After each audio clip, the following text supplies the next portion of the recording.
I have decided to talk to you about the benefits of failure. I was convinced that the only thing I wanted to do, ever, was write novels. All the subjects on this planet, I think they would have been hard put to name one less useful than Greek mythology when it came to securing the keys to an executive bathroom.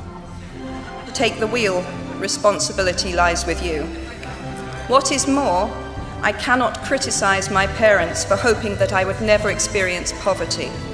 Poverty entails fear and stress and sometimes depression.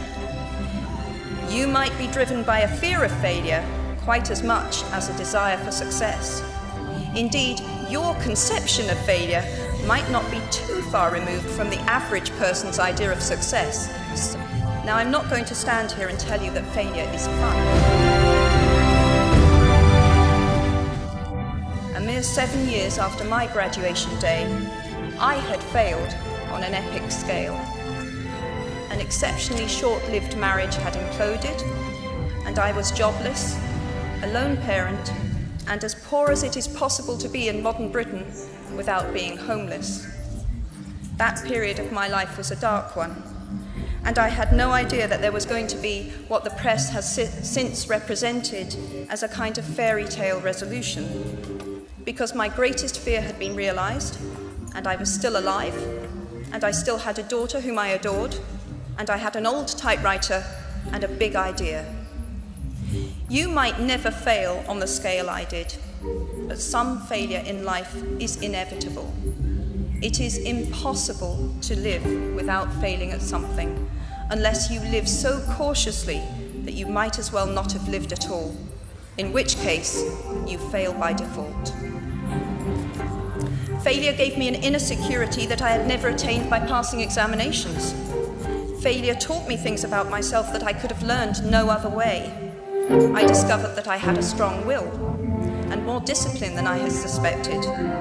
I also found out that I had friends whose value was truly above the price of rubies.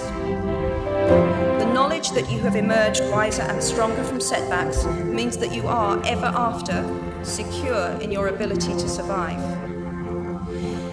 Now, you might think that I chose my second theme, the importance of imagination, because of the part it played in rebuilding my life, but that is not wholly so. Though I personally will defend the value of bedtime stories to my last gasp, I have learnt to value imagination in a much broader sense.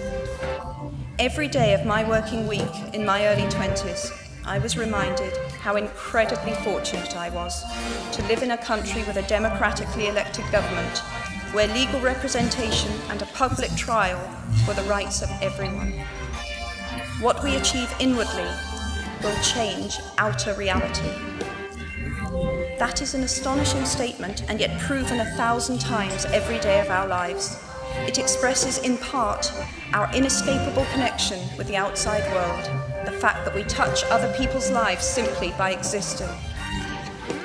If you choose to use your status and influence to raise your voice on behalf of those who have no voice, if you choose to identify not only with the powerful but with the powerless, if you retain the ability to imagine yourself into the lives of those who do not have your advantages, then it will not only be your proud families who celebrate your existence, but thousands and millions of people whose reality you have helped change.